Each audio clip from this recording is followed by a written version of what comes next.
Recorded Books Incorporated presents an unabridged recording of The Face of a Stranger by Anne Perry, narrated by Davina Porter.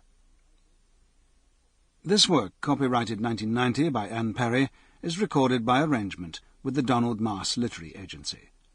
This recording is copyrighted 1995 by Recorded Books Incorporated. His name, they tell him, is William Monk, and he is a London police detective. But the accident that felled him has left him with only half a life.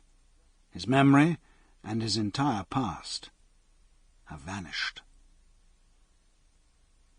And now, The Face of a Stranger.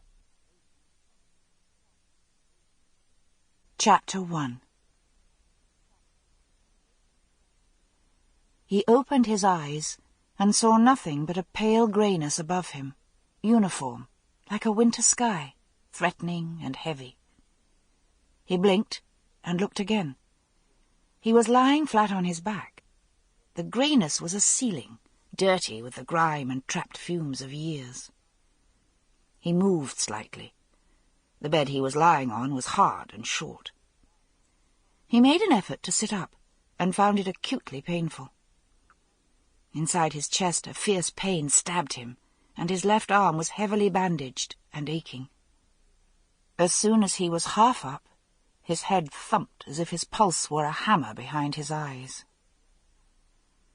There was another wooden cot, just like his own, a few feet away, and a pasty-faced man lay on it, moving restlessly, grey blanket mangled, and sweat staining his shirt.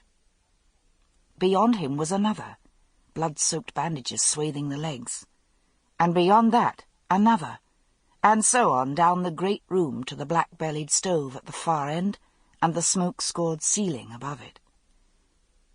Panic exploded inside him, hot prickling through his skin. He was in a workhouse. God in heaven, how had he come to this?